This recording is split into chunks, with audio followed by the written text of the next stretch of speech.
Hello, everybody, and welcome to Dice by the Sword. First and foremost, thank you, everybody, for kind of being with us over the last couple of weeks. We have been doing our very best to make sure that this works properly, and I think after spending roughly 3.5 to 4 hours yesterday with Luke, we have managed to fix all the issues. So, it is all sounding good. You should be able to hear me. The music should be coming in loud and clear. Welcome, everybody, to Dice by the Sword, and the official launch of Nyxalia, an Aether-bound saga. Now, this is a long-form 5th edition D&D campaign that we have had planned for the last 8 to 10 to 12 weeks-ish. It's a world of my creation. It's a homebrew world with a homebrew adventure that will work in an arc system. So if you decide to kind of pick Dice by the Sword up and put us down, you kind of rip it in and out, you'll find that the arcs all run from 1 to about 12 sessions, give or take. These are self-contained little mini adventures that will play out over the course of a couple of years with an overall story kind of intertwined throughout. So lots to go about and lots to kind of get involved with. So before we get into the actual stream tonight, we had better introduce you to our cast. Now, over the last 2 weeks, this has been when things tend to go a little bit janky on our side. So, without further ado, I would like to introduce to you the cast of Dice by the Sword. In 3, 2, 1, boom! Say hello, everybody. Hello. Hello, everybody. How do? Hello there. So, this should all now be coming through pretty fine, without lag, without any audio issues, and should be coming through perfectly on Twitch. Looks as smooth as anything. Cross those fingers, cross those toes. So, That. I don't want to rub and kind of put myself on a pedestal, but Luke and I, we fucking did it, brother. Hells yes! There you go. Oh, it works. Incredible. Incredible. So, thank you everybody that's tuned in over the last couple of weeks. I know that we have been doing lots of social media work to bring the hype to this campaign, only for it to kind of deflate a little bit because of the technical issues, but fear not. Here at Dice by the Sword, we refuse to be defeated by things so inconsequential as CPU usage. Now, before we get into tonight's session, we do have a few announcements that we'd like to get through. For those of you that have been keeping up to date with our social media, we have launched an official piece of merch that will only be available for the next few weeks. That piece of merch is a t-shirt that is now showing on screen, and I am also wearing it. Sassy. It is incredible. You can head over to the Dice by the Sword website, which is dicebythesword.com. You can click on the merch tab and you can head over to our merch store where you will find this beautiful t-shirt and you will be able to order one for yourselves. And by doing so, you will support the channel, but it is limited edition. So if you do want to get your hands on one, it is only going to be available for the next few weeks. So head over there and get your hands on some cool merch. There is other things in there as well, so take a look. Do what you like. The next thing I want to talk to you about is an important giveaway that we're running at the moment. If you have been following us on Instagram, then you will know that I think about 4 or 5 days ago, we put a post out. Now, we have got our wonderful friends over at Cat's Grace who are going to be helping us with this promotion. It's a really simple promotion. All you have to do is follow Dice by the Sword on Instagram, follow Cat's Grace, like the post, and tag a friend and share it. That's all you have to do. Dead easy. You can do it within a minute on Instagram. So head over to Instagram, you'll see the post, get involved, and you could win some amazing goodies. So there are dice, there's a t-shirt, there's a few things that you could win. There are 3 prizes, so we'll be doing a live draw. When, Luke? In like 3 weeks' time? Yep. I think it's the 17th of February. That's when we're planning on doing the draw. There we go. So plenty of time to get involved in that. So, next, if you haven't followed us on Instagram, firstly, more fool you, there's some cool stuff on there. Why the hell not? But we're also on a lot of other social media platforms. We're on Facebook, we're on Blue Sky, we're on Twitter, we're on TikTok. We're also on YouTube. Now, we have released a couple of videos out on YouTube already, and we have seen exponential growth on that platform already. But if you do miss any of our weekly live streams, then you can find the VODs up on YouTube the week after we live stream. Just because it takes time to edit, and if we put a kind of short time span on that, there's a lot of pressure.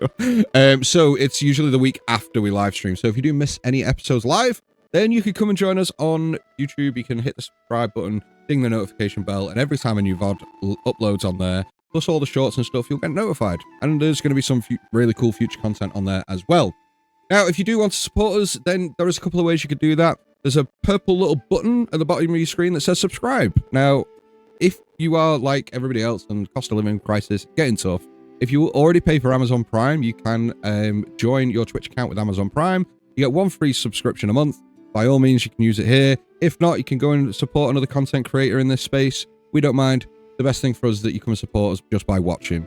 But if you do want to get involved in all the Dice by the Sword goodness, and you want to know about the behind the scenes stuff and get access to our Discord server, as well as some other cool content that we're going to be putting out, we do have a Patreon. There are 3 tiers. Pick the one that you like the look of the most, and yeah, come and support us on Patreon. In the future, what does the future look like for Dice by the Sword? Well, we have a lot of stuff planned. We have a podcast planned, but that is going to take some time. We're probably going to kind of perfect what we're doing here first, and then we're going to move into bigger and better and more forms of content for you. But we want to establish this campaign first here on Twitch and on YouTube and everywhere else. But we have podcasts. We're going to do some live Q&A session. We're going to run some competitions where you, the viewers, might be able to come and play some games with us. We're going to run some variety streams where we just play Jackbox games or some other mad stuff where, again, we could involve you guys, the viewers. So plenty of stuff on the horizon. A little bit further into the year, we have some conventions that we're going to be going to. So the UK Games Expo is going to be one, Dragon Meet at the end of the year, as well as a couple of other events throughout the calendar. But to keep up to date with all that, you know that thing I said about social media before? Make sure you go and just click some bells and follow buttons and all that kind of stuff, because that's how you stay up to date with all that kind of stuff. Now, that about wraps up all the announcements. But before we jump in, with this being the first session, I just want to take a moment to say hello to everybody who has commented in chat so far. So, Yoda's Left Sock, hello to you. The Thirsty Tone Keeper, hello to you. The Dice Circus, hello. Big Head Joe, hello to you. Graveyard Freak, hi. Hope you're having a great day. Malrus the Cleric, hello to you.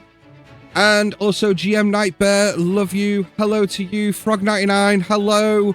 Thank you, everybody, for joining us. Oh, I've missed one. Sawyer Man. Did you? I'm sorry, but Gondor has called for aid, and Rohan will answer. So, hello to everybody. Everyone that joined us over the last couple of weeks, thank you so much for sticking with us while we worked out all the technical hijinks. But that about wraps up all of the announcements today. So, guys, very important question. Do you finally want to play some D&D? Yeah! Yes, please. Get it. Probably should. Wonderful. Before we do, I'm going to go and have a quick round table. I'd like you all just to introduce yourself, say hello to everyone at home. So, Luke, introduce yourself, say hello to the people at home. Hello, people at home. I'm Luke. What else do you want me to say? That's it. That's enough. You've said it all. Harry, you're next. Hey, I'm Harry. Dan. Hello, I'm the other Dan. Wonderful. Charlie, say hello. Hello, Charlie. Jack. Hello, wonderful people. Here's Jack. And last but certainly not least, say hello, Joni. What's up? I'm Joe. Wonderful. Well, as I say, that wraps up our announcements. Now, if you have been watching YouTube, you may have got a bit of a sneak peek about what happens next, but go grab yourselves a drink, get yourselves comfortable. We're about to dive into tonight's episode, and the first ever episode of Nyxalia and Aetherbound Saga here, Dice by the Sword.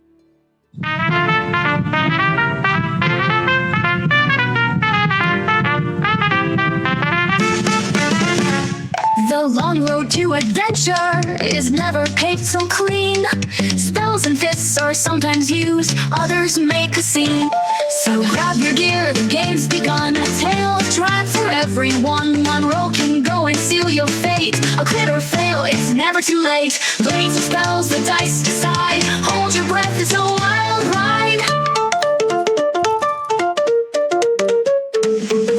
We come together every week to see where we will go. And when we strike, you bet your life will crush our evil foes. We're adventurers.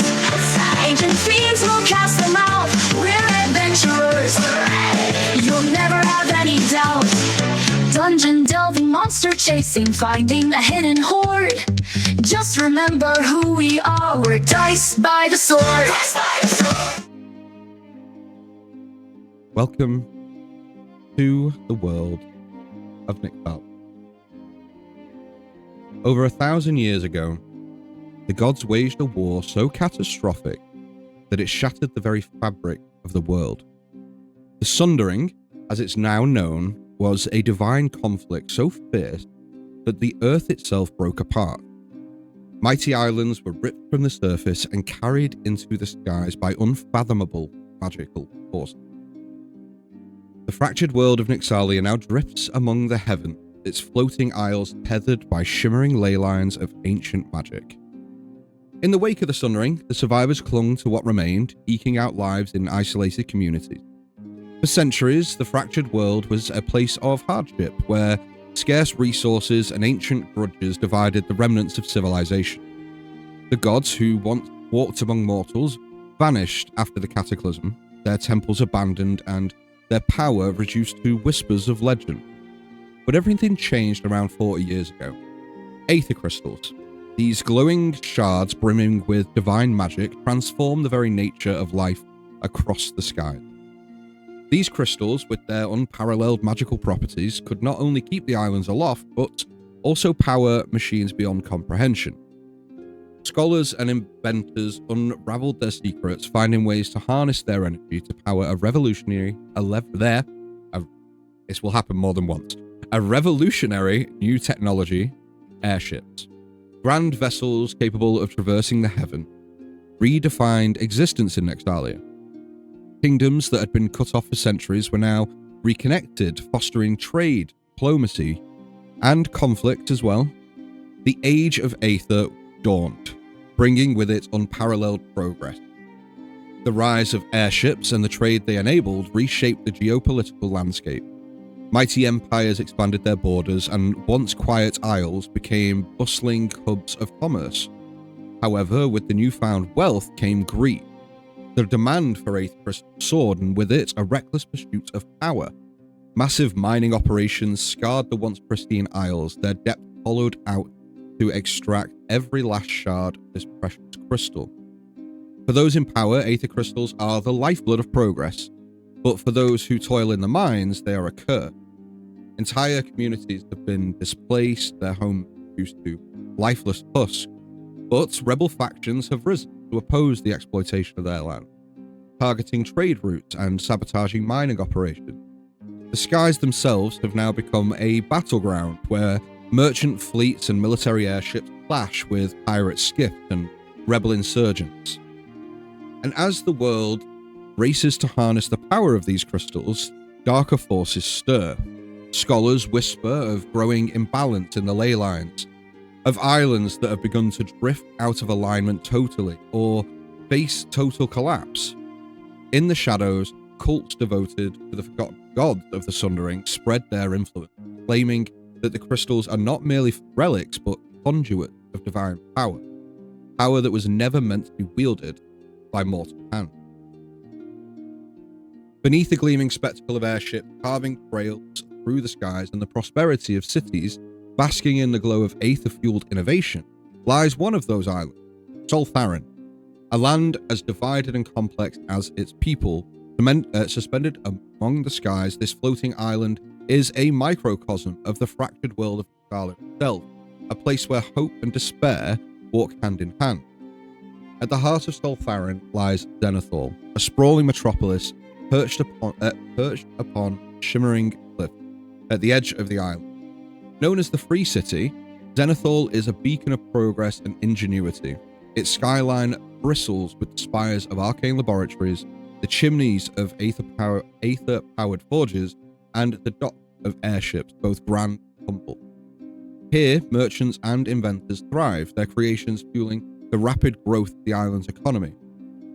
But beneath the polished veneer of Zenithal's prosperity lies a darker truth. The city's freedom is bought with toil of countless labourers, many of whom are little more than indentured servants.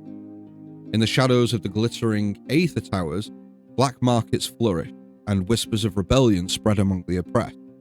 The Guild Lords, a powerful coalition of industrial magnates and arcane scholars, hold sway over the city, their wealth shielding them from the struggles of the common folk.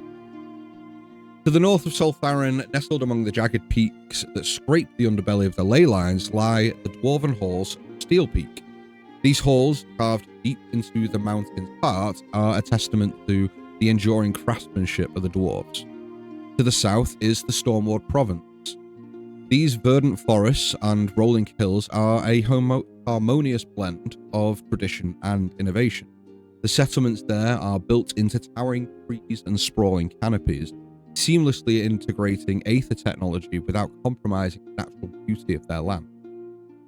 And within the Stormward Province of Soltharan lies Blackfall Quarry, a grim symbol of this very reality, where the weight of progress is borne on the back of the downtrodden. You see, Blackfall Quarry is no ordinary mining site. Set in the heart of the Ironcrest Mountain, it is a gaping wound carved into the heart of Soltharan itself, a place where the earth is broken and bled for its precious treasure. The quarry's walls are jagged and dark, streaked with veins of glowing aether crystal, their faint light casting an eerie luminescence that only serves to highlight misery within. Heavy machinery clank and groan, powered by rudimentary uses of the very crystals being mined, filling the air with a cacophony of grinding metal and the anguished cry of the labourers. Wooden scaffolds crisscross the quarry's walls, precarious walkways that creak underfoot as workers carry overloaded baskets of ore. At the bottom of the quarry, narrow tunnels make the depth of the mountain, where miners work in suffocating heat and darkness, chipping away at the crystal veins under constant threat of collapse. Overseeing this operation is Varric Bloodscale, a cruel dragonborn whose crimson scales reflect the faint glow of the crystal. His heavy boots echo as he strides through the camp, his whip coiled at his side, acting as a silent promise of punishment for those who step out of line. Armed mercenaries patrol the quarry, their steel glinting and eyes cold as they ensure workers remain compliant. Life here is brutal. Meals consist of thin gruel and hard bread served twice a day, if that. Sleep is brief and restless as the constant grinding of machinery and harsh commands pierce the night. Escape seems impossible, as the camp is surrounded by jagged cliffs and patrolled by Varric's guards. Hope is a scarce commodity, but among the labourers, whispers circulate of resistance, of rebellion, of something greater waiting beyond the quarry's wall. You, my dear players, are among these labourers. Whether it be by misfortune, debt, or imprisonment, you find yourself bound to this place. Your days consumed by back-breaking toil, but even here, amongst the despair, the winds of change stir. The faint glimmer of rebellion begins to take shape, and your fates are about to intertwine with the fate of Nyxalia itself. Will you rise above the chains? Will you uncover the secrets of Blackfall Quarry and carve out your own legacy in the skies? Your story begins here, in the depths of despair. The session tonight begins in a cramped and grimy confine of the workers' bunkhouse. The bunkhouse itself is a crude rectangular structure built from warped timber, rusted metal sheet with dim light that spills from a single flickering lantern dangling from the ceiling, casting long, jittery shadows across the room. Rows of bunks line the walls, their wooden frames sagging under the weight of the mattresses on top. The air in here is thick with the stench of sweat, unwashed bodies, and the faint tang of mold creeping up the corners of the room. Every sound seems muffled here, as if the walls themselves have absorbed the despair of those within. Sitting on one of the bunks is a rugged and defiant human male in his late 30s. Kalen Thorne. He stands tall despite his injuries. His lean frame is wrapped in tattered miner's garb, and his sun-weathered skin is marked with scars from years of hard labor. Short dark hair streaked with grey frames his angular face, and piercing eyes reflect his unbroken spirit. Around his neck hangs a simple stone pendant, a relic of a life lost but not forgotten. Dirt smudges his face, yet determined gaze shines through, embodying that very spark of rebellion. He sits on the edge of his bunk, face illuminated by the faint glow of the lantern. His piercing blue eyes scan the room, left to right and back, ensuring that no one is within earshot. His voice, though low and quiet, carries the weight of conviction. Right. Have a plan, as he leans forward to address you. It's risky, but it's our only chance. As his eyes begin to scan the bunks in front of him, he sees 6 other individuals. Immediately, directly opposite, Dan. Yes. Could you please describe your character for me? Mm-hmm. So, having taken one of the lower bunks, knowing that his size often excludes him from taking things above people, you see a Goliath, ranging at about 7'2", maybe. He's always ducking under beams, doors, anything that you have seen him walk through. There is usually a slight tilt to himself. Dark grey skin, covered in huge amounts of tattooing across the arms, up the neck. You can see he has clearly had work done to himself. He is short, dark orange hair sort of pulled forward with this big tuft that sort of sits at the nape of his neck and goes down. Thick beard that used to look quite nice, but having worked and sweated through is now kind of scraggled, but there are still elements to the shape with little metal adornments running across underneath and around. He's wearing this very sort of dark forest green, like not jacket, sort of like shirts like thing with a, from what you've noticed, having looked at him from before, this large golden tree like adornment on the back, and it's very simple, but there seems to be something about that. They've never been quite able to take away the clothes he came in with. Everything else was fine. This would not be removed.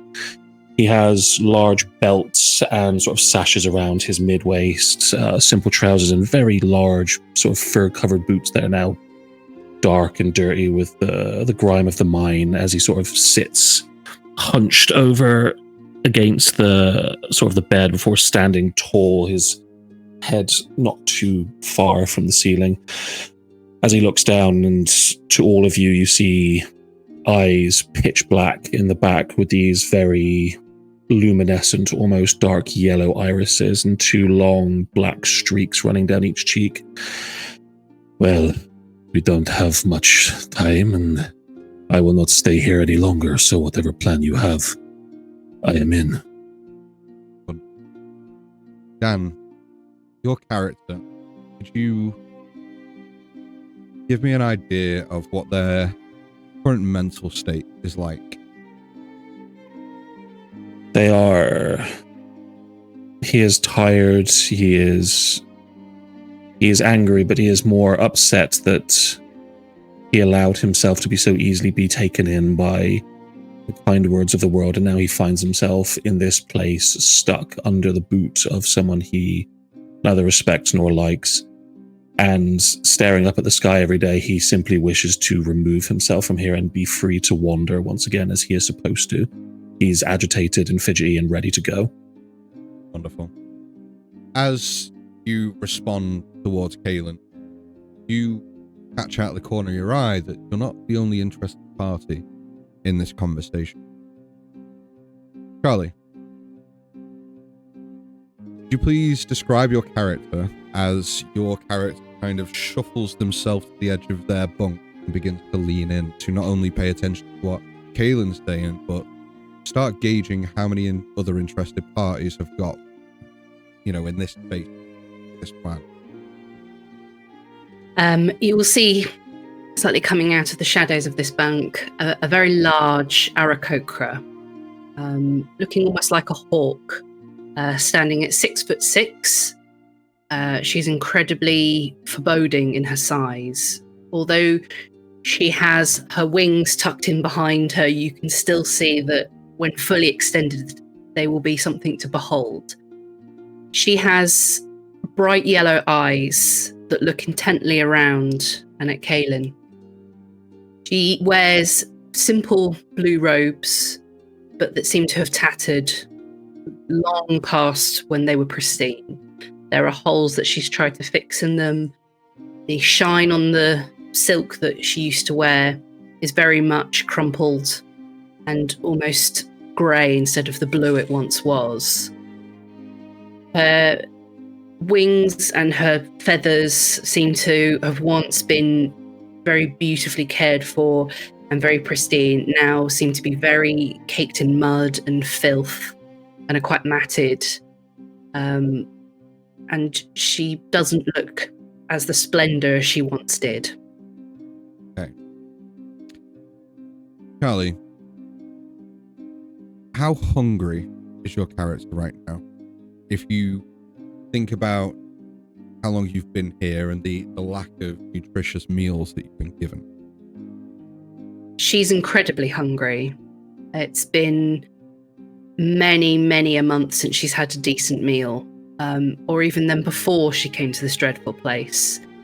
But she knows that the hunger that she feels is necessary for her to keep going. It is taken within her that the way she feels is how she can do better and how she can preserve herself longer. She seems to see the irony of a bird in a cage. Another interested party in close vicinity to Kaelin is your character, Luke. As you hear Kaelin's, "I have a plan," your character, your ears prick up at this. The first solid plan that somebody started to voice close by to you. For you as well, swing your legs off the bunk, move yourself to the edge of your bed and start leaning in. Could you describe your character, please? Yeah, sure. So it is a short individual, about 3 foot, a little over 3 foot tall.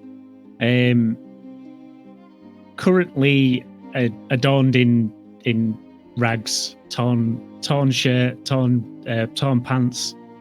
He looks a little bit gaunt. You can kind of tell that normally he carries a little bit more weight than he's carrying at the moment. Similarly, he's got kind of a big sort of handlebar mustache that connects into some mutton chops, which looks a little unkempt, but you kind of get the feeling that he's normally quite proud of his mustache and his hair.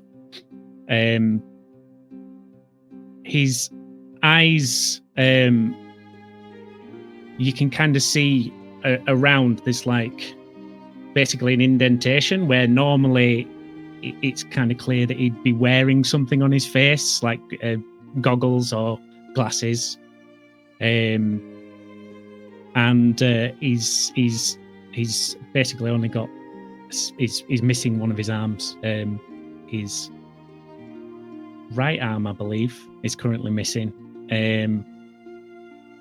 And he'll lean in and say, "Well, it's about time one of us had something to say." Before Kaelin responds to either yourself or Dan's character, I'd like you to tell me, Luke, what's been keeping your character going? The thought of his family. Thought of his family and his village. Yeah, that's the thing that keeps him going with everything in his life. As you say that, he goes, Kaelin turns, goes,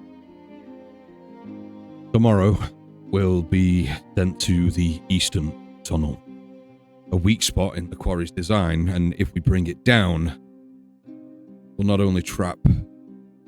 Oh, I certainly can. Just saw a comment thing, a little. Certainly. There we go. You just tell me, is that better? Wonderful. Yep. He turns. It's a weak spot in the quarry's design, but if we bring it down, we'll trap not only the guards, but trap ourselves with them. Now, yes, it's dangerous. And at the sound of that, Harry, your character's ears prick to that, and your attention grabbed by the statement of, "It's going to be dangerous." And that immediately catches your attention. You sit up ever so slightly from your bunk. Could you please describe your character? Dangerous, you say? And a smile grows across her face as you see a feminine figure with a cascade of wild and untamed white hair framing her face, and a peculiar pair of what looks to be antlers, yet has a strong resemblance to a cherry blossom tree. Very bizarre indeed. As you gaze upon her complexion, you notice a slightly, again, peculiar, this sort of bluish, ashy tone, almost pearlescent, reflecting that little bit of light that's coming from the swinging lantern above.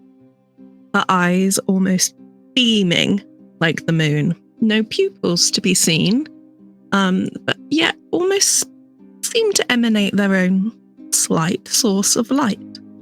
You notice freckles around the cheeks, again, in a sort of illuminating way. Across her face, you notice that she's adorned with runic symbols of some sort, almost inlaid into her skin. At the bottom of her wild, untamed hair, you notice she's got a very peculiar, almost improvised garment, having had her previous outfit rudely stolen by the people that put her here. She's tattered together any rags and garments she can find down here in the mine and strung it, and it's all an attempt, almost a little bit couture, slightly flamboyant, robe-like and such, but she's got this mischievous look about her face at the word of danger. Wonderful. Thank you. Before Kaelin responds, could you just give me an idea, how have you been sleeping recently? Sleeping, you say? This Like is a something character I just have you. not had for some time. As Kaelin notices you kind of sit up and notices Luke's character and Dan's character and as well Charlie's character start to lean in, he immediately understands that he's got people's attention. It'll give us a chance to fight, and when the dust settles, I'll show you a way out. All right? The heart of the mountain holds a path to freedom, and can't do this alone, though. I need help. And at the sound of that request, Jack, your character, who has, up until this point, tried to remain or give the impression that you haven't got much of a vested interest in this, but at the sound of someone asking for help, you turn your attention towards Kaelin. Can you please describe your character for me? Oh, absolutely. As on top of one of the bunk beds, there would definitely be a person lying down, pretty much out of a hard day's work, playing with the only plaything he can find, a stone, just throwing it up and down, a little bit more dexterous than anything else. You can see him having more finer clothing, but even though it's more fine, it is definitely dusty, a bit muddy, even torn here and there, as he's been here for quite a while as well. Having typically working gloves on, while his almost entire body seems to be very dusty, his hands very much clean. And as he hears this sort of talk, he stops the stone and sits up on his bed as he very sharply looks at Kaelin. Well, that sounds like a plan. It's a shame you don't have anyone a bit more sneaky in that small situation. I might help you out with that. Well, any and all help is not only wanted, but, and he kind of looks around, needed. Before we continue, Jack, your character, how uncomfortable have you been since arriving in this place? This had to be the most uncomfortable time of his life, as he has never in 100 years slept in a bunk bed. Definitely not being used to this kind of, not even treatment, but also like accommodation. So definitely there's a lot of room for complaints. Excellent. Thank you. Right. Well, thank you, all of you. I really appreciate this. So sorry, how rude. My name is Kaelin Thorne. And you all are. And before any of you have the chance to answer, you hear another voice from just nearby, from another individual who, up until this point, seemed completely in their own little world, paying no attention, or seemingly paying no attention to anything that has been going on in the last few minutes. Joe, if you would please describe your character. Yeah. So, in front of you guys, you see this tiny little, almost childlike figure, digging around in the gravel, picking up various bits of bugs and looking at them, putting them down, counting out loud. She has curly, frizzy brown hair, almost in Princess Leila buns, and she has a little cut fringe at the front.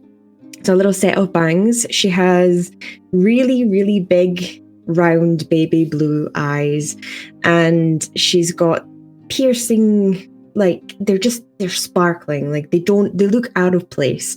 And she's got pink rosy cheeks and little freckles dotted all over the bridge of her nose. She's wearing this light, or what used to be light pink tunic top, like shirt, but it's completely tattered and dirty and messy, but it suits her. And she still, despite their surroundings, smells faintly of caramel and cotton candy. And around her waist is a tiny, tiny little bag that is all multicolored, but it's all ripped with various holes and everything. And right around the seam, it reads, "Maybe cookies." She stands at about 2.5 feet, 3 feet on a good day, and she's completely in her own world. Excellent. Joe. Yeah. What does your character and what has your character been doing over the last few weeks for a bit of fun? Has there been any? Well, she is the kind of person that will find the fun in anything. So mostly she's been crawling around at night, trying to make sure that no cockroaches and bugs crawl into other people's ears. So she's collecting them all and keeping them in her bag so far, which is her little cookie bag. She's keeping them there for now. And occasionally when people, when they're being told to do certain things, she will follow them around and just kind of keep an eye on them. And she's been trying to collect various bits of feathers and any kind of grubby things that she can find on the floor to make little bracelets and necklaces and putting them in her bag. And as a bribe, trying to hand them over to the guards as just a little thank you, and hopefully that they'll be her friend. Excellent. Kaelin leans. It's nice to finally find some people of common mind and hopefully common goal. Sorry, I don't believe I know any of your names. You there? And he points towards your character then. Who are you?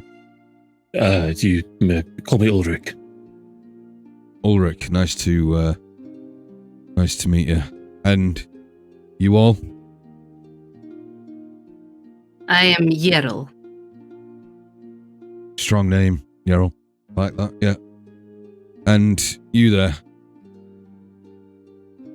Nim Silverrain.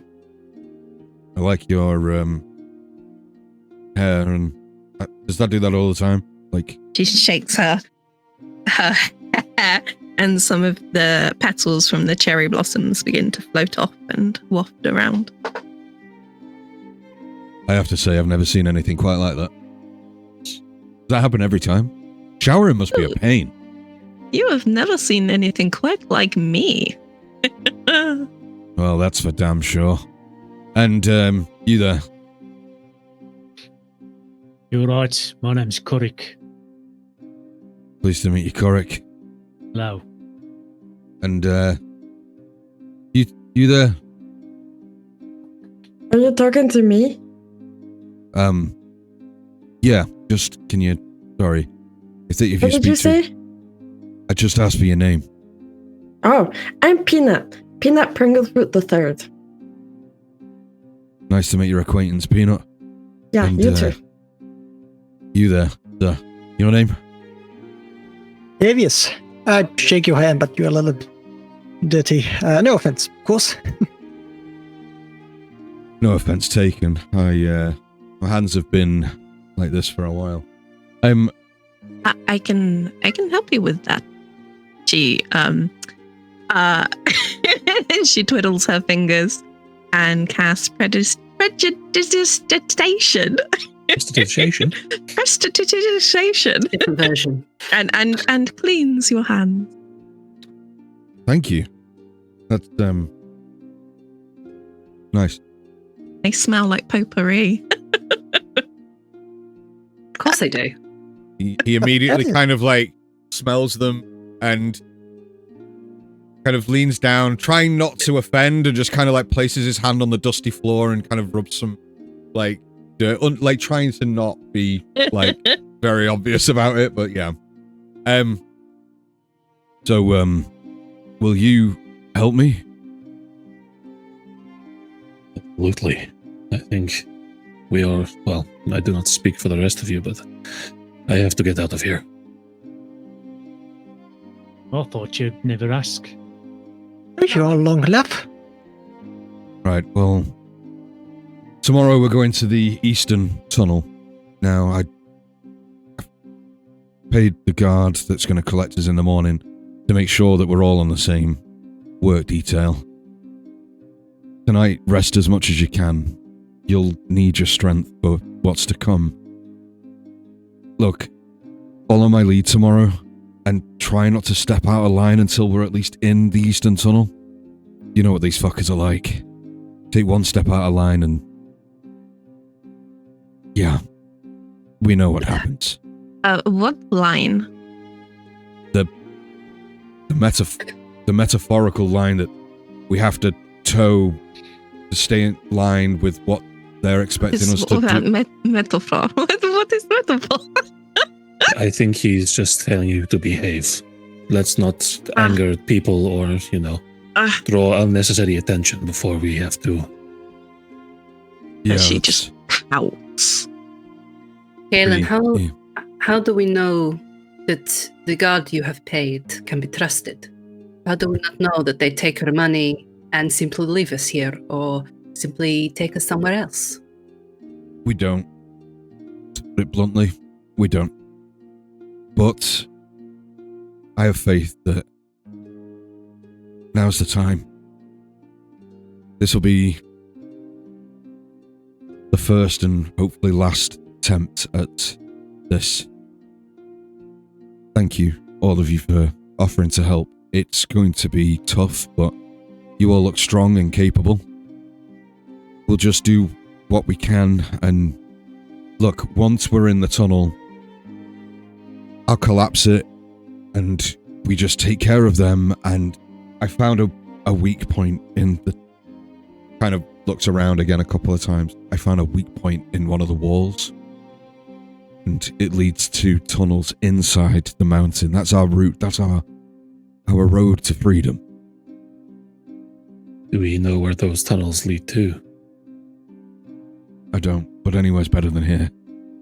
Deeper into the mountain, there's caverns and more tunnels, but it's gotta be better than this. It's a chance, right? Exactly. Anything is better than what we are doing now. Do you, by chance, happen to know if there are, or is a way for me to acquire something to defend, not just myself, but the rest of you? We are going My to fists are strong, but a weapon would be good. We are going to be very limited on that, I'm afraid. Just use what you get given in the morning. They give us picks and shovels every day. With enough conviction behind every swing, there is enough to do some, if not all, the damage we're going to need. You are talking to the right person when it comes to improvised weaponry. I was just wondering, that was all. Look, use the tools, pick up rocks. I mean, Christ, choke them with your bare hands if necessary, but once we do this, there is no looking back. We need to get out of here. Agreed. Right. Come on, they're just a bunch of talking lizards. I believe very much more than able to do so. Come on, a little bit of optimism into it. Well, I like your enthusiasm. Look, I'm gonna get my head down. It's been a long day. I'll see you in the morning, all right? And he nods towards all of you. A knowing, resilient look in his eye, a steely determination that not only breeds confidence, but also hope into all of you. That this could be it. This is the chance you've been waiting for. The day that you've been thinking about. A chance to get back at the fuckers that put you. You all bed down for the evening. I'd like you all to roll me a d20, please. First roll, first roll.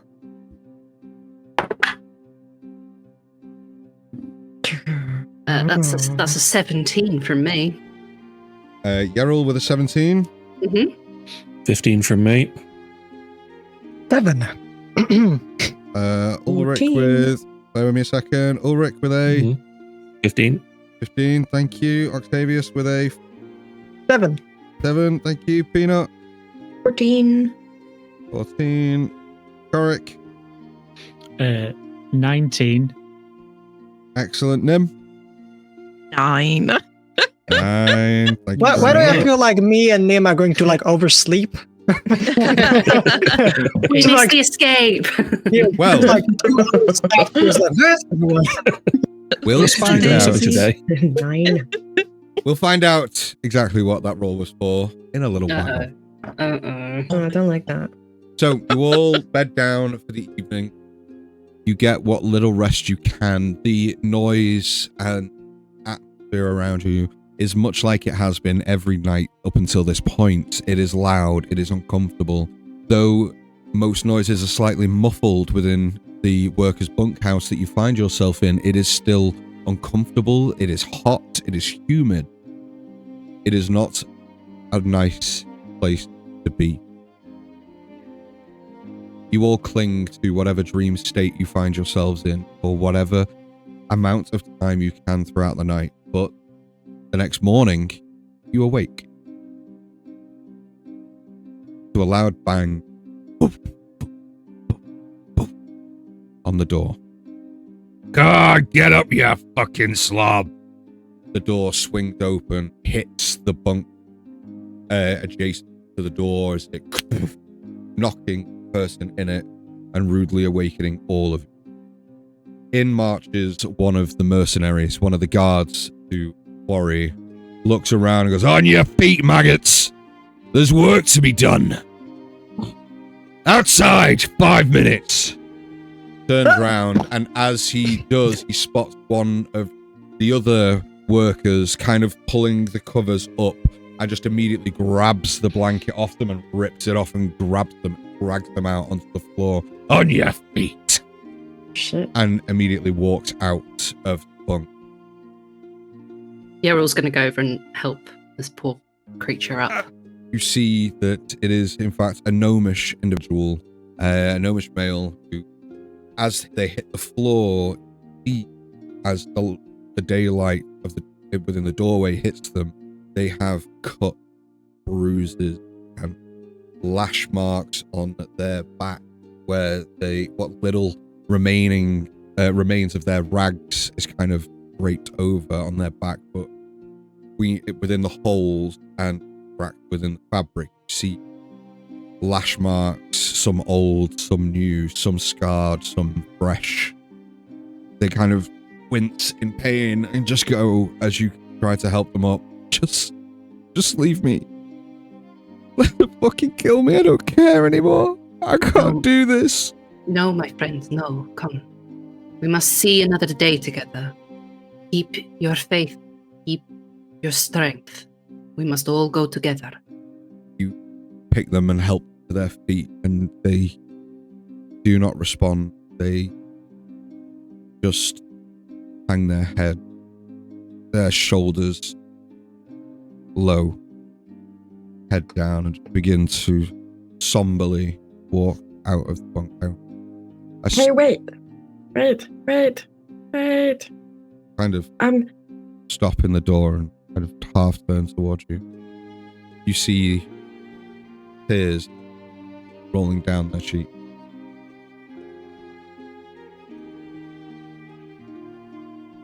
Cheryl's just going to walk over again and take their face in her hands and with her thumbs wipe away the tears and look them dead in the eyes and just say, keep the faith.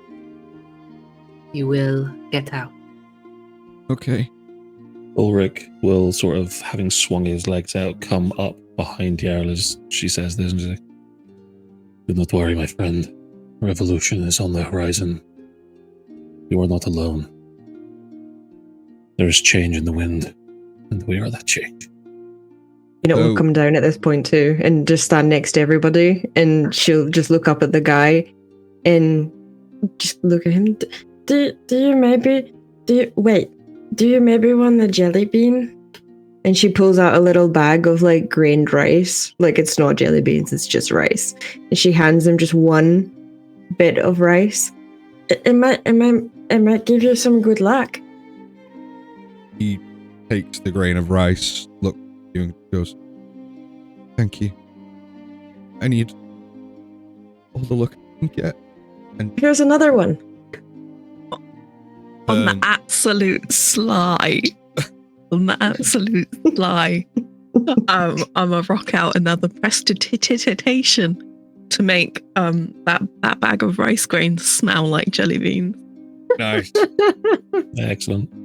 So you all rally around this individual and are trying to bolster their resilience and their spirit. This person is defeated inside and seemingly out. There is an emptiness almost behind their eyes, like there is no fight there anymore. There is just acceptance for what is. They leave the bunkhouse. You see lines of people, as you've come to understand as the normality now.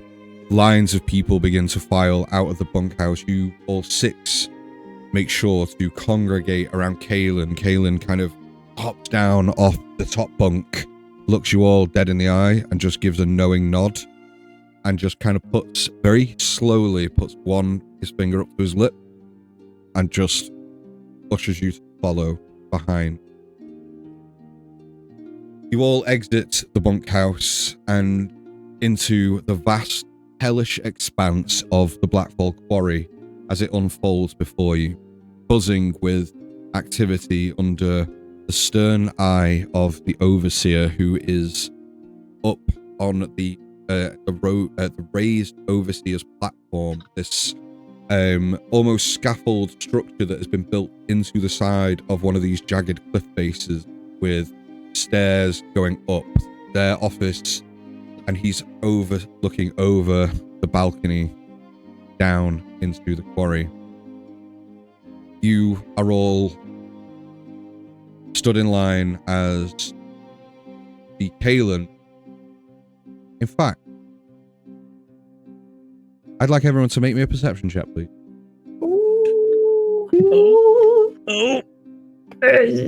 Oh man. 14. Okay. 15. Thank you. I was also 14. 14, 12. Well, 12. 18.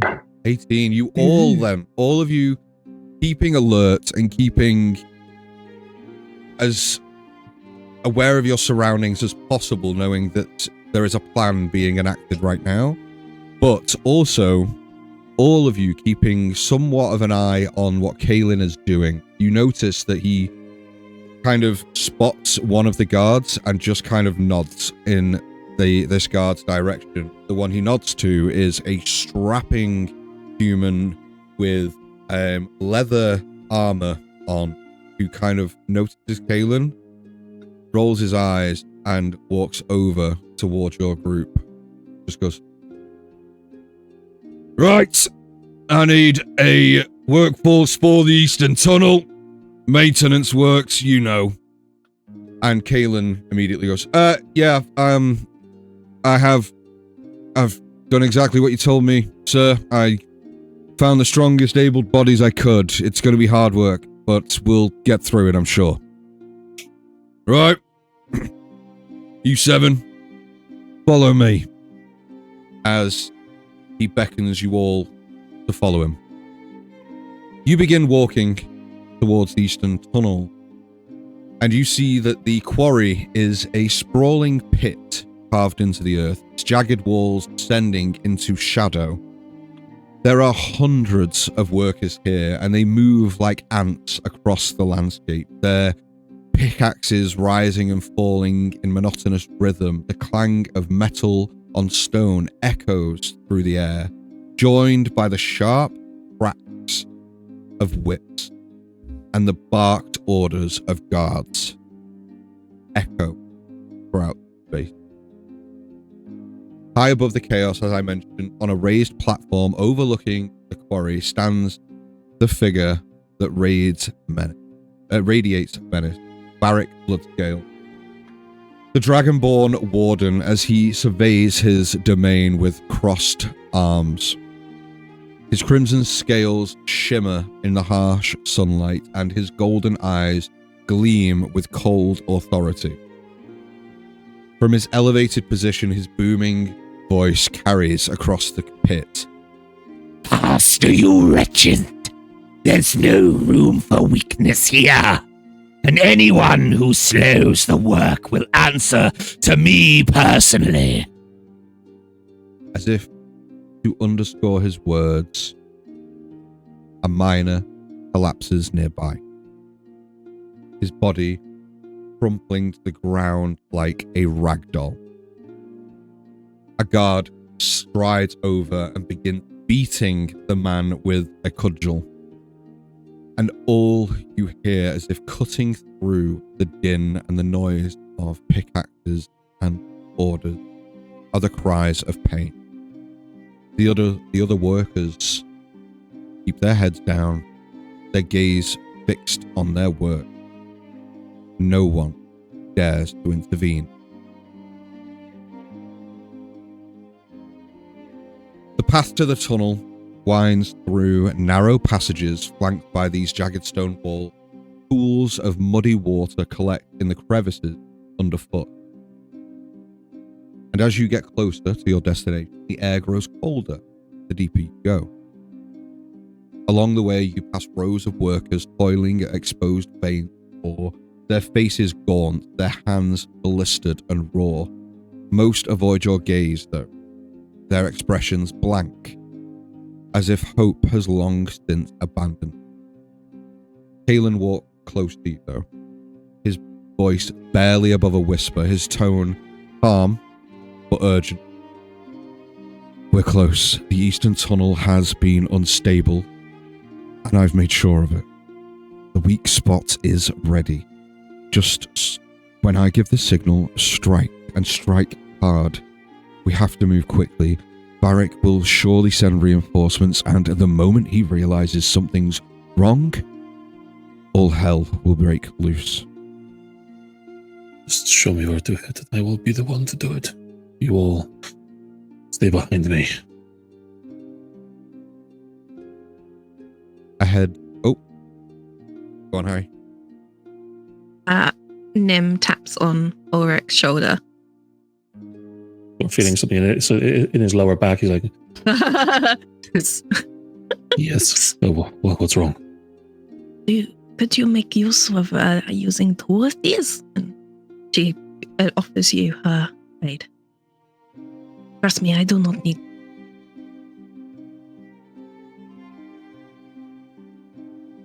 Oh. Ulrich, I think, did not want to do that at all, Nim. How about no? Dan will be back with us. Cool. Alright, I'll just stuff it down the back of his trousers. That's fine. No problem. Ahead, the tunnel entrance looms like a dark moor, its edges jagged and irregular. A pair of guards stand near the opening, their hands resting on their weapons as they survey you, the workers, filing inside. You experience the oppressive atmosphere of the quarry's dark heart. The tunnel is narrow, suffocating, its walls glistening with moisture. It is dimly lit in here, but there is flickering torches mounted at irregular intervals, providing weak illumination, casting shadows that dance across the jagged rock. The air is thick and heavy, carrying the scent of damp stone and your own unwashed bodies. You hear the rhythmic clinking of pickaxes echoing faintly from outside in the main mine as it reaches deeper within the passage to your location. Kaelin stops near a section of the wall where you all see a crack snake across the stone like vein. He gestures subtly to all of you, but catches your eye, Ulrich, and kind of goes, "Oh, you're here. The rest of you, follow me," as he begins to hand you all pickaxes and shovels, as if giving the impression of a hard day's labor ahead. As he does, he whispers, "This is it. Get ready." I am ready. And Ulrich is going to hit the pickaxe and sort of wedge it in, ready, sort of trying to sort of give himself purchase, so when the time comes, he can just pull or push whatever he feels he needs to do. Wonderful. Preemptively and rather slyly, Nim's going to place her hand on her chest and cast Armor of Agathis. Okay. Roll me a stealth check, please, or a sleight of hand. I will let you. While you're doing that, anybody else? 17. 17, thank you. I would absolutely love to just get to a position where I would be closer to the guards when it gets hit the fan, pretty much. And I noticed that the shovel is just heavy. It's just too heavy for my posture, so I would just grab something like a pickaxe of lighter variety, like a stone dagger, whatever, a small hammer, whatever it is, just something lighter. So if you check your character sheet, you'll notice that I have assigned you the item that Kaelin hands you. You'll notice either a shovel or a pick. I believe yours is a shovel, though.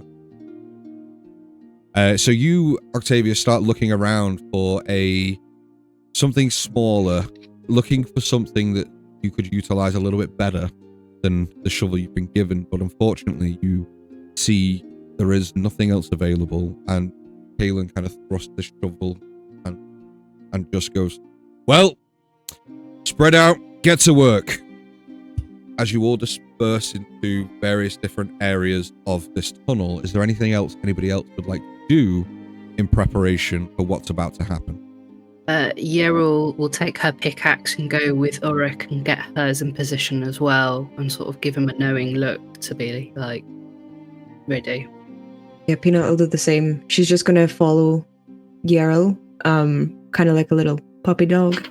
And she's just gonna kind of go up behind Yerul and hold up her little pickaxe, I can do it too. I'm helping. I'm helping. That's good. That's good, Peanut. You're doing very good. Oh, thank you. You're very pretty. Okay. Love that. It's really Nim, as you begin casting Armor of Agathis, you see that Kaelin has noticed, probably the only person in the vicinity that has noticed you're casting this, and just kind of dropped one of the pickaxes deliberately to kind of make a little bit of a scene to draw attention away from you. The guards, you all kind of shoot towards Kaelin, meaning you cast this spell as you go over to your area of the tunnel. Korik, what are you doing? He's basically taking a quiet moment to just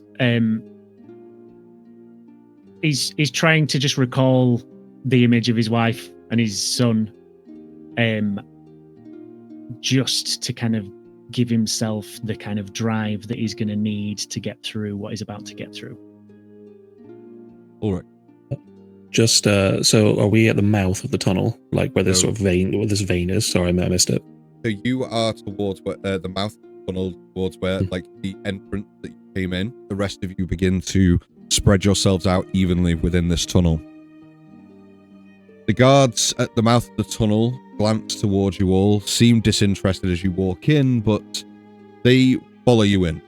You all look around and you see there is 4 guards within this space with you. All of them carrying some sort of weapon, whether that be a sword or a whip or something else. the sound of stone cracking. Apologies. Kalen immediately looks towards you, Ulrich, and just nods, knowing. Yeah. So with that, then I don't know if it would be an attack roll or a strength thing, but he is just going to start with the full force of his being, hammering away at this crack, trying to just dig deep into it, pulling at it, like just genuinely going to town at this thing.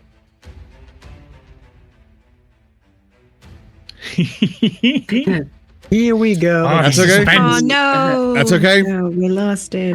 Can Yerul, also seeing Ulrich begin to throwing her weight into each and every slam of the pickaxe into the vein, into the rock, using everything, both arms, absolutely just putting everything she can into it. Absolutely. I will take a strength check from you, please, Gerald. Just bog standard, D20, add your strength modifier, please. Let's see, 17. 17. Excellent. Thank you very much. Just while we wait for Dan to return, as his next action is also a strength check to make sure that he can also go to town on the crack, says Frog99 UK.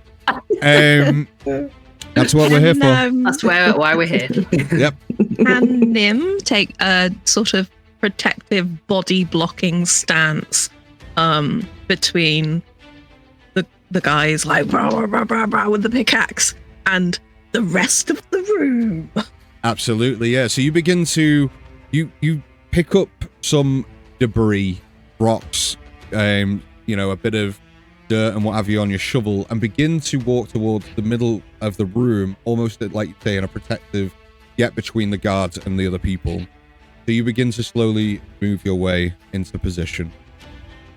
Dan will be back with us shortly, with a very discerned. Sorry, I don't know what's going on. That's okay.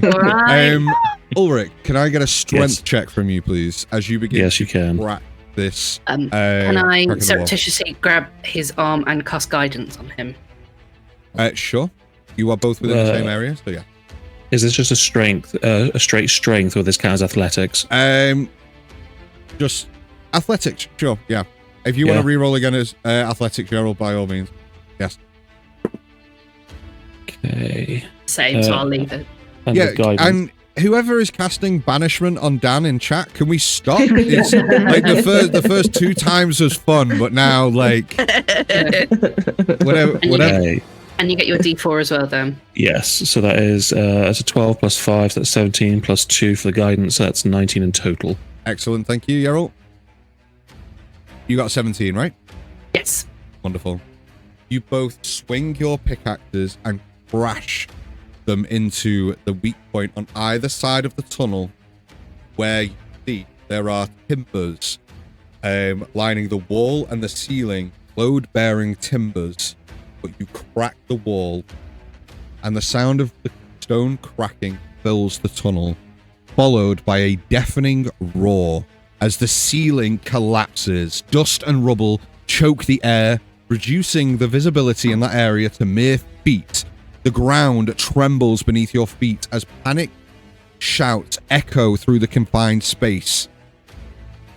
When the dust begins to settle, you see the guards coughing, disorientated, but drawing their weapons with grim determination. Their leader, a burly man with jagged scars across his cheeks, snarls, "You're gonna pay for that, you filthy rats!" Kalen shouts over the din, "Now! It's time! Take them down or I'm as good as dead!" I'd like everybody to roll me initiative, please. Oh, shit. Right. What's happening? Oh my god, guys, it's happening. Oh my god, it's happening. 16. There's a natural one. Oh, sorry. I'm jumping the gun. I'm jumping the gun. I need to restart my router. I'm so sorry. I'm going to sort this out on the break. No. Do it on the break. Just roll me initiative, please, Ulrich. I got grit. So, amazed. I'll come to you all individually. So, Nim, what did you get initiative, please? Hooray! So 20 Plus 2 for my 20. thingy-mabobbing. My Excellent. initiative, yeah. Excellent. First natural 20 of the session. Yay. First natural 20 of the campaign. Amazing. Coric, what did you get for initiative, please? 7. 7. Thank you. Ulrich. 12. 12. Thank you. Yarrell. 16. 16. Octavius. Natural 1, so that's a 6 total. 6 total. Okay. And Peanut. 19. 19. Hell yeah, guys. So, as we hear Kaelin yell this across the corridor. Oh my god, look guys, it's a cool fancy encounter screen. Oh, snap. This one. I will move the map round and we'll zoom in and out on certain people. So, first in initiative, I'm just going to move a couple of people round because they position themselves in. Yarrell, you're also up here. Bear with me a second, guys. Kaelin is here. Nim, you began to wander into the room. Cool. Let me just make sure that you can all... Can you all move the tokens? Yes. Mhm. Yeah. Cool. Hell yeah. Cool. Here we go. Who's writing fail? Don't be like that. Cool. Top of initiative with a huge initiative score of 22. Nim, you are up. What would you like to do? So you, for those of you that have never played D&D, in initiative, in turn order, you get an action, a bonus action, and you also get to spend whatever movements that your character has. So, Nim, you have all of that available to you. So, go wild, man. Okay. Nim's gonna do the cool thing. Hell yeah. Nim's gonna do Nim's cool thing. So Nim reaches her arm above her head as that familiar smile grows across her face as she bonus action summons packed weapon. Hell yeah. Hell yeah. What is this? Can you describe what that looks like, please? I can. So this is the Stormbound Sakura. A crescent-shaped battle scythe begins to take form in her hands, as though the air around me is changing and crackling with the presence of a storm. The blade hums with barely contained energy as a razor edge glints in the light across the top of the blade. Veins of silver ignite through the dark wood of the long handle that twists and stretches into existence as the delicate cherry blossoms begin to fray from the edges around the handle. Excellent. Thank you. So, you cast that as your bonus action? Yes. Perfect. Starting with a bonus action. Excellent. Peanut, you're going to be next up in initiative. Just get yourself ready. Cool. I'm ready. You have actions and movements. What would you like to do? Actions and movement. Okay, who is the closest bad dude to me? So you have this guard about 10 feet away from stood on the wooden walkway that spans the center of this tunnel. And he, you see, draws out a short sword and is looking around as you see Kaelin picking up his pickaxe and eyeing this dude. But he is the closest guard to you. I is going straight in for this fool. So Nim charges forward, which is a 10 foot distance away from me. Charge forward 10 foot with the Sakura in hand as I swing this war scythe to go for an attack. Hell yeah. Okay, go ahead and roll me to attack, please. So roll your d20 and add your attack modifier. Okay. So I rolled a 13 and my modifier on this is really high. So that's a +5, which is an 18 to hit. Oh yeah, an 18 will definitely hit. Describe your attack for me. So as she pulls back the weapon, as she's running and it comes in with the charges, as she swings this blade on the end of the battle scythe straight into the side of this target. Hell yes. Go ahead and roll me some damage, please. That is that's not great. What's my modifier? I rolled a 3 My modifier is a 3 on that as well, so a 6. 6 points of damage. 6 points of damage as you sink this scythe into the side and across the back of this enemy as you draw it back. Anything else on your turn? That is the end of my turn. End of your turn. Perfect. Peanut, you're up. Next in initiative is going to be you, Yarrow, after one of the enemies. So get yourself ready. Cool. Peanut, you have movement, you have actions, and you also have bonus action. Yeah, okay.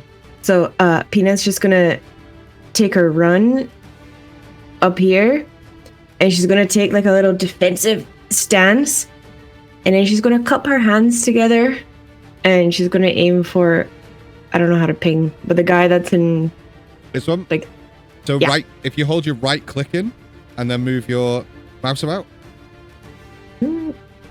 Sorry, yeah, the right click. So you'll be able to do that on the screen. There you go. So this guy. Yep. And she's gonna like cup her hands together, and she's gonna cast Dissonant Whispers. I think that's how you say it. Is it dissonant? Yes. Dissonant. Okay, Dissonant I've been saying it wrong Whispers. for years. Excellent. So for those tuning in at home, what does that spell do?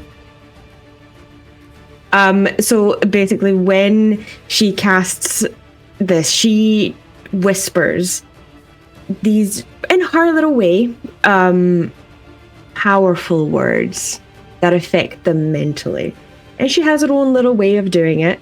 So she, as she cups her hands, she almost sings like a little song. So she's like, "Hush, little baby, don't you cry. My friend's gonna stick a dagger in your eye. Hush, little baby, don't make a sound. Your heart's gonna hit the ground." And it has to make a DC save. Excellent. So what save is it?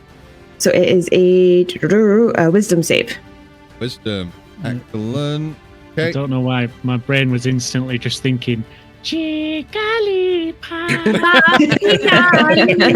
Yeah, that's where my brain went as well. A wisdom save is an 8. It fails. It fails. So, okay. Go ahead and roll me some damage, please. No problem.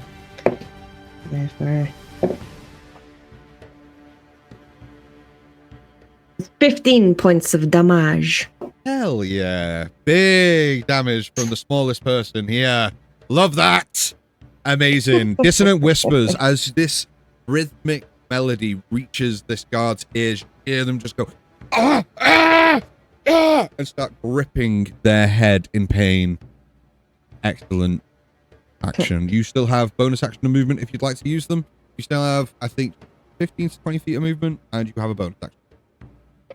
So she's just gonna move down here slightly, and she's just gonna like sit down, kind of cross-legged, and like sit and look at him.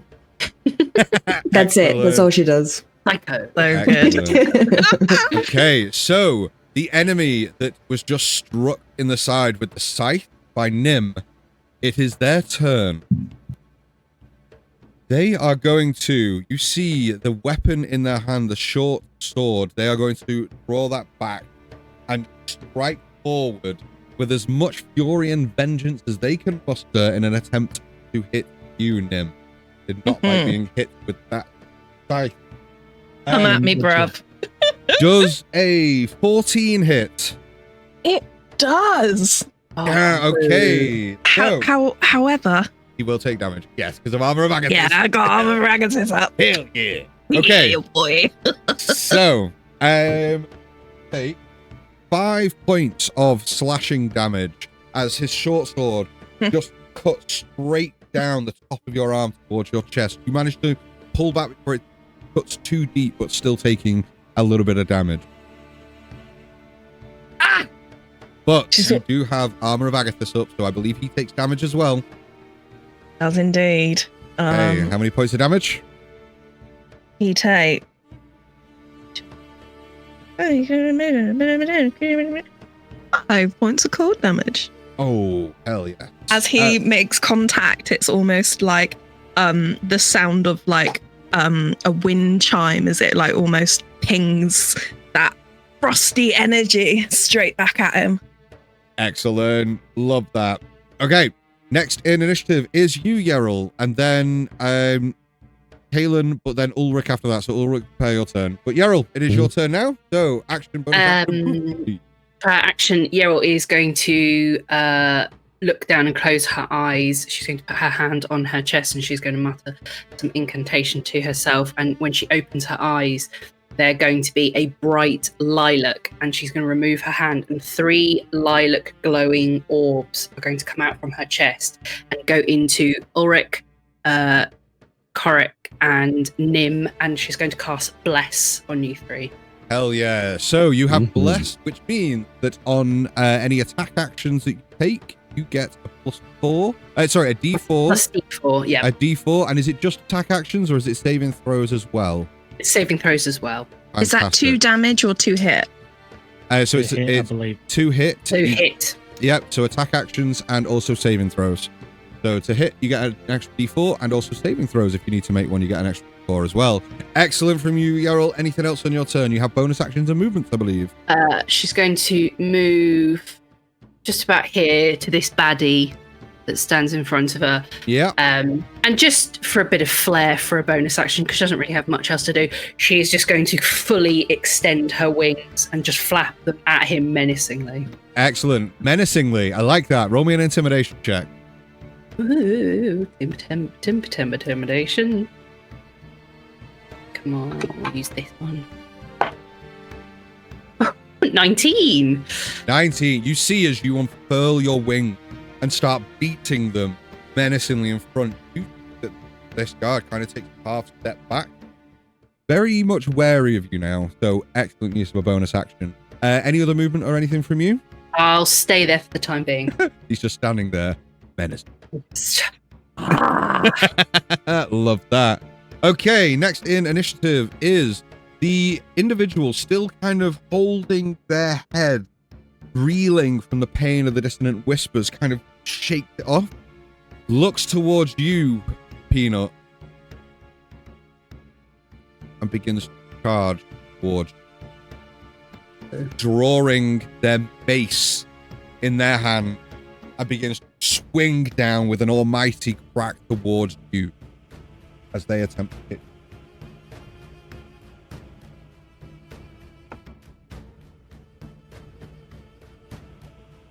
Does 16 hit?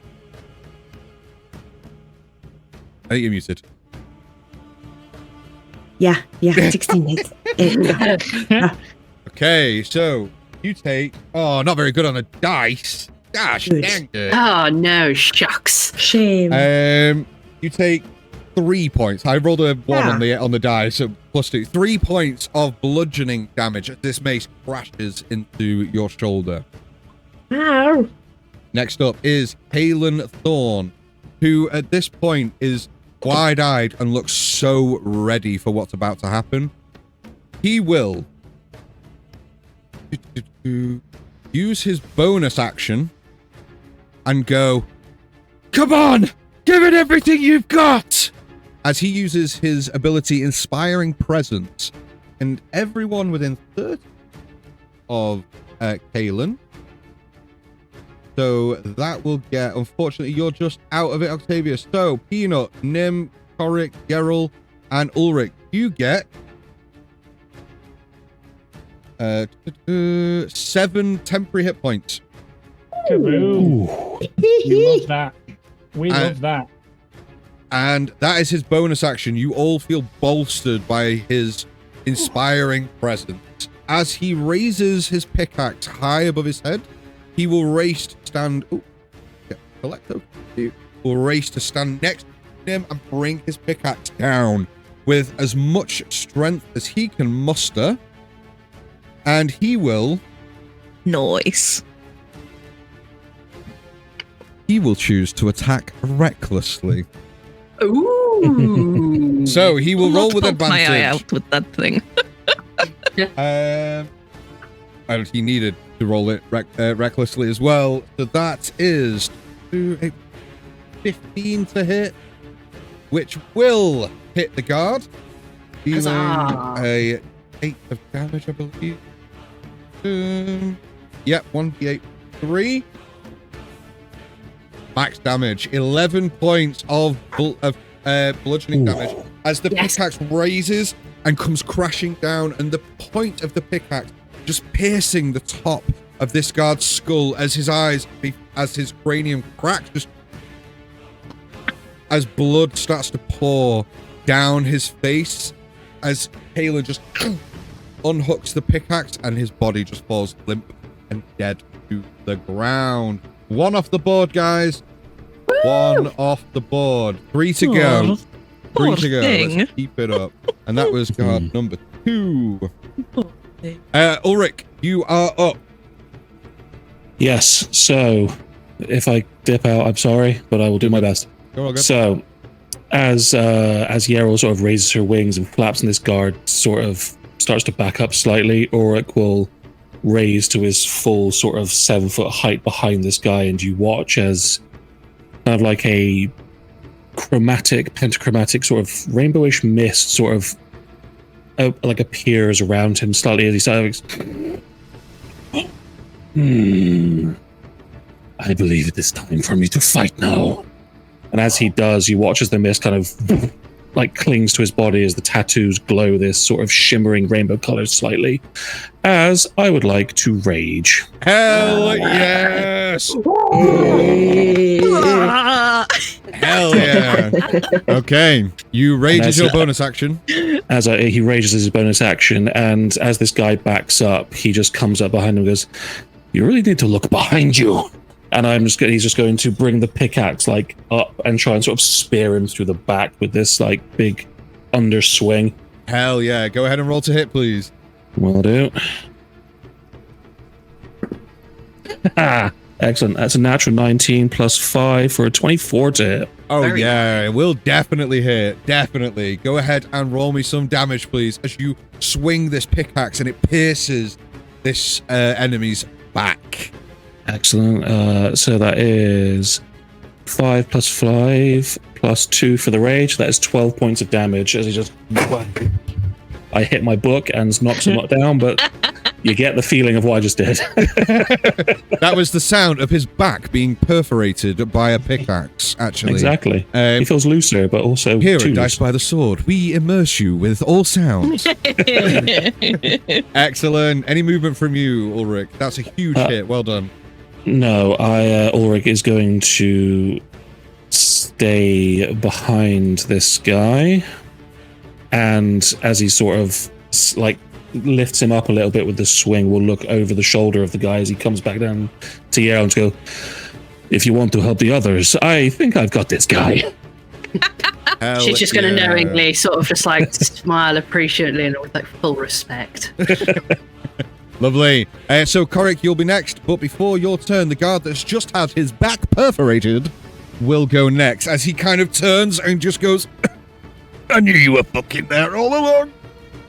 Not convincingly at all. And will just wildly swing his sword in your direction, Ulrich.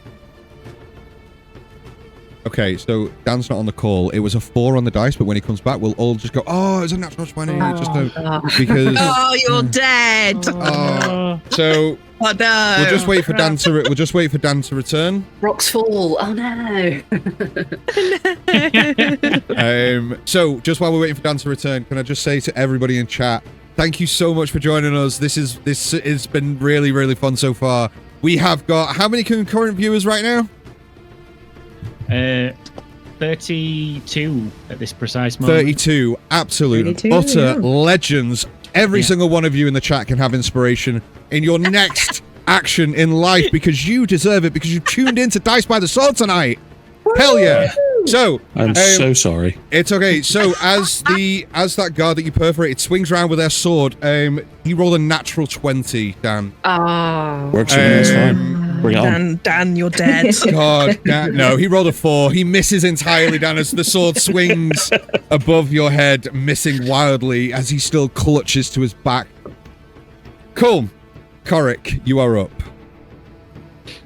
So, Korik's gonna place down the pickaxe that's in his hand and kind of take a step back out of the way a little bit into the shadows, and then he'll open his palm, and a flame will appear in his palm, and you'll kind of see his face glow orange and his brow furrow, and he's gonna fling a firebolt at guard number 3. Hell yeah! As this fiery arcane energy erupts into Korek's hand, you launch it towards guard number 3, and in Peanut's general direction. So let's see how this plays out. It's a bold move, Cotton. Let's see if it pays off for him. I'm sitting down. So does a 26 hit? Holy shit! Just narrowly hits. Absolutely. I've got my D4, which I rolled max on. I've got my 17 that I rolled on the D20 and +5 to hit. So yeah, that's 26 to hit. 26 will definitely hit. Let's hope Go ahead and roll me some damage as this firebolt fires across this cavernous area and crashes into the back of this guard, illuminating Peanut as you see this burst of flames from behind the guard in front of you. How much damage, dude? It is 4 points of fire damage. Is just enough as the guard goes and begins to fall forward as you just kind of put one hand up to almost parry the guard's body to collapse next to you rather than on top of you, Peanut. Excellent from you, Korek. Anything else on your turn? Octavius, it is your turn next. I'll be ready. There's nothing else. He's just going to basically, under his breath, mutter, "Oh, I've been waiting to do that for months." Hell yes. Amazing. Next in initiative, we have Octavius. You have an action, bonus action, and movement, sir. Alright, so the very first thing, which is grab his shovel, running towards the number 4 right there, just very short distance, just running there, and just looking at the chaos with him a little bit. So either I'll hit you or you will just sleep. I'll be gentle. And he's going to try and hit him across the face. Hell yeah. Go ahead and roll to hit, please, against guard numero 4.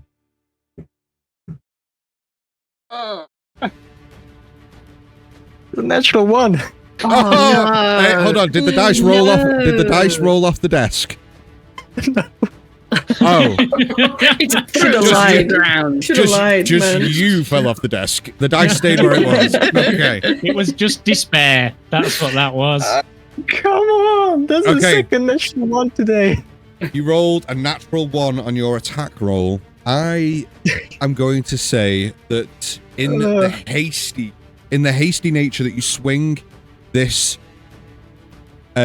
shovel towards the guard, you lose grip on the shovel as it falls out of your hand and clatters onto the ground here, 10 feet away. As the guard looks towards the shovel, looks towards you and just goes, "That was a mistake," and smiles menacingly. Right. You got a dagger I can borrow? Yeah, he's effed. Okay, any bonus action or movement from you? I don't have any bonus actions yet. Okay. I don't even have anything that I could use. I just lost my only weapon. Okay. Well, conveniently, next in initiative is the guard who has just looked at you menacingly and is going to pull out their sword and just go, "Sorry, this is the only weapon I have. We'll share it." And just plunges the sword towards you. That's so nice of you. Shit. So that is going to be a 14 to hit. That hits. Okay. So that's a D6. You're lucky, so that's 6 points of piercing damage. It just sticks in your midriff. I've been nice to you. Okay. Top of initiative, Nim, you are up. Peanut, you are next. So, Nim.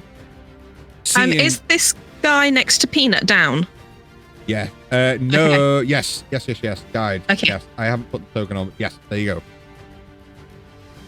So there is the guard up that has been perforated at the top, or you have the guard right at the bottom of the cavern here.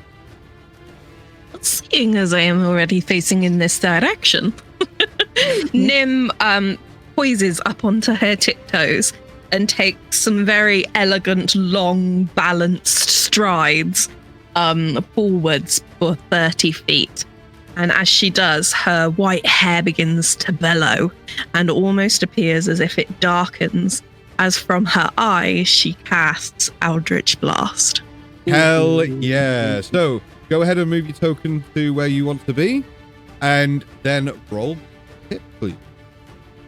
That's 5, 10, 15, 20, 25, 30 feet. Movement. I forget you got bless as well. What You does have Bless do? D4. It's D4, A extra D4. D4 on top. To the hit. Yes. Okay, so 8 plus my modifier, which is a 5, which brings me to, mental maths, 13. Yeah. Plus the D4. 14, 15. 15 is enough. It hits. Hell yeah. So it's almost like this, the glowing sort of moon-like eyes that she has. It's like crackling beams emitting out from her gaze. Excellent. Go ahead and roll me some damage. Okay. 10. 10. Yes. Yes. Max damage. Love to see it. Excellent. Any bonus action from you, Nim? Nim doesn't have a bonus action that she can do right now. So she's just going to smile and be a little more flamboyant about her actions. Excellent. Thank you. So someone in the chat says, I cast Wig of Billowing. Another one said, someone used banishment on Ulrich again. And another one said, I feel like Octavius is going to die on the first session with those rolls. Tune in next week for more of this. Cool. Peanut, you're up. Okay. Yeah, roll your up. So she's gonna stand up, and she's just gonna go at the guy on the floor. Hell yeah. And then she's gonna look at Octavius and see that he's in trouble. And she's going to cast Starry Wisp. Hell yeah. So, can you tell me what that spell does? Yeah. So Peanut will clap her hands, and the swirl of pink and blue energy starts to swirl around her, like kind of like cotton candy spinning on a stick, and the air smells faintly of sugar. And you see these sugary kind of wisps twinkle like tiny stars, aim towards that dude down there, leaving like trails of sparkling pink dust in its wake. And it hopefully hits him. That is such a cool description of a spell, dude. That was really, really cool. Oh, pretty. So, is this a roll to hit? Or Yeah. It is. Okay, go ahead and roll me to hit, please. Okay. That is the 17. Do I have a plus? 17. It's Still 25. nice. My bad. 25. Nice. That's fine. 25 will definitely hit. Our call was it was the damage. Dude. Oh, that is 6 damage. 6 damage. Not quite enough, but still a big chunk of damage. As this Eldritch Blast and this Starry Wisp, these two spells, a spell and cantrip, apologies, almost hits this individual concurrently as he goes boom, boom. The blade that was stuck into Octavius's midriff kind of gets pulled out as he steps to the side, turning his gaze back up the cavern itself and up through the tunnel, seeing the dead bodies of his colleagues. His eyes widen as almost the realization of what is about to come sets in. And I blow him a little kiss. Told you. I told you. I gave you an option, man. Excellent. Peanut, bonus actions of movement? she is going to, where is she? She's just gonna squeeze past the dead guy. And she's just gonna give Nim a little wave. Hell yeah. That's it. Okay, Yeril, you are up. She's going to grab the throat of the guard that is next to her and sort of slightly, so he gets on tippy toes, lifts him up off the ground. She's going to squawk as loudly as she possibly can in his face, and her eyes are suddenly going to turn a milky white, and she's going to cast Inflict Wounds. So I need you to make a con save. Oh, I love that spell. It's my favourite. I love using it. Did anyone else have Professor McGonagall? Oh, I've always wanted to use that spell. Yeah, literally. That's literally it. Okay, a con save. That's not fine. 9? Nope, you fail. So Okay. she... Okay. So she is going to screech even louder, and suddenly from all across her body are black ichor like sort of veins that seem to come across all of her body and go down her arm, over her hand, and over onto the body of this guard, and they sort of stretch and wrap around as he writhes in pain, and he's going to take 9 points of necrotic damage.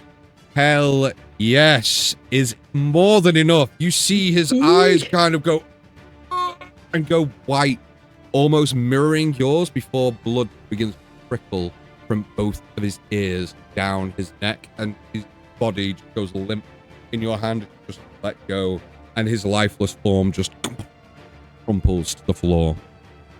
Excellent turn. Anything else on your round? She'll just look down at the guard and just say, I guess I took out the trash today. And that's all she's going to do. Hell yeah. Okay. Next in initiative is Kaelin. Ulrich, if you're done walking around the ethereal plane, it is your turn next. Yeah. So, Kaelin is going to begin to march slowly 5, 10, 50, 20, 25, 30 feet down the tunnel towards the last standing guard. Is going to look in his direction, kind of bend down and pick up a rock as he's walking. Starts to throw it up and down, staring at the guard as he turns around and goes, 10 days worth of rations for a work duty you'd put on us anyway. A bad deal on your part, pal. And we'll just launch this rock aimed towards the head of this guard. And we'll do this recklessly as well. Yes. He's so cross. A 23 will definitely hit. Are you about to kill yourself? Check yourself. Check yourself. Maybe, actually. Yeah, I do. But I knew it. He does 3 damage as this rock just and just cracks this guard in the forehead. His forehead just kind of indent, crushing the brain behind it as this guard just and just falls backwards, hits the ground as dust in the air. As the bodies hit the floor, you hear as the dust settles and the calm within this space, you hear the sound of raised voices and whistles as the alarm outside of this cavern has been raised. You hear rocks begin to be pulled away from the collapsed area of this tunnel behind you all. Kaelin turns to each and every one of you and goes, right, we don't have long. Grab what you can. And he just picks his pickaxe up and runs past you, Octavius, and then runs to a small section of the wall at the end of the tunnel and begins beating pickaxe against it. You all have a few precious moments. I'd like all of you to roll me investigation checks as you all begin to loot the bodies. However, Yeril, Ulrich, Peanut, and Korik can all do it with advantage because you rolled higher on your d20s at the start of the game. So, investigation checks from everybody, please. I'm going to turn the combat music off and just put some tense music on. Okay? It was investigation, wasn't it? It was, yeah. Yeah, okay. Nim is not very good at investigation. Can I just that advantage is really good for me. Okay, so I'll go around the table and you'll can all tell me what you rolled. I'll tell you what you found on these guards as to, with your roll. Okay, so starting with you, Korik. Well, one of my dice has a number 1 written on it. So, fortunately, the other one says 12, and I've got a +5, so that's 17. A 17. Okay, with a 17, you find on the guard closest to you, you find a short sword. Oh. You find a piece of leather armor. Oh, double O. Is that going to fit? Squeeze. It'll be fine. You'll have to make do. You also find a signal whistle, so a little brass whistle that's used to alert reinforcements. So they are the 3 items that you find. Nim, what did you roll? Nim rolled a 10. -1 is 9. 9. Okay, so you find on one of the individuals in here, you find that there is a longbow. You, at this point, find on them, you find 1 day's worth of rations. And you also find a torch. Is that like a wooden thing with the wrapping on the top? Exactly that, yeah. So a torch, yeah. So you find a longbow, a torch, and 1 day's worth of rations. Cool. All right. Oh, sorry. Go ahead. Can I just lift my head up and go, is this useful for anybody? What are you holding up? The longbow. The longbow. Would be. Toss it in Jack's direction. Hey, Octavius, you catch the longbow. Cool. Ulrich, what is your roll investigation, please? That'll be a natural 20. Hell yes. Okay, so you find, with a natural 20, you find a mace. You find a chain shirt. You also find a small coin pouch, and you find a letter tucked inside the pocket.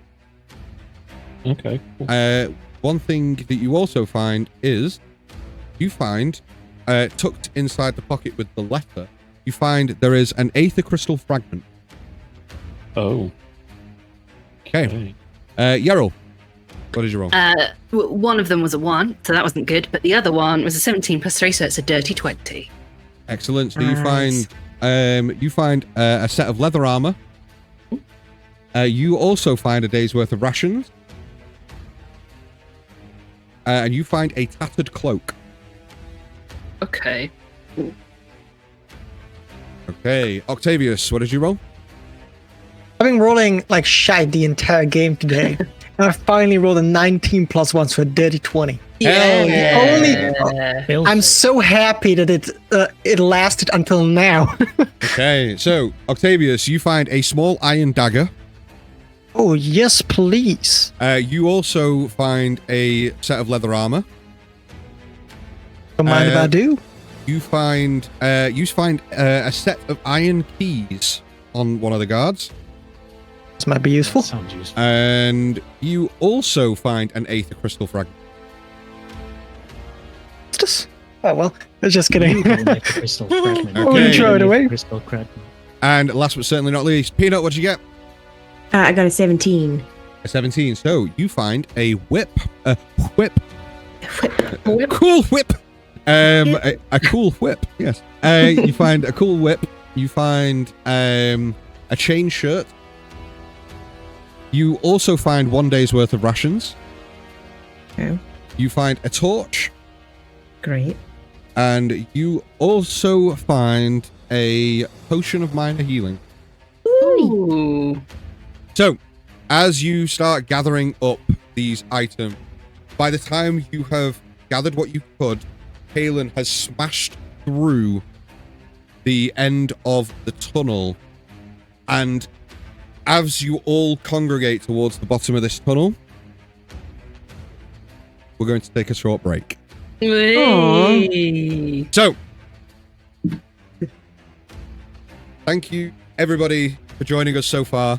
Please go and get yourselves a drink. Go grab yourselves a refreshment. Go to the toilet. Do what you need to do during this brief period. We're going to be back in about 5 to 10 minutes. We're going to try and keep it brief.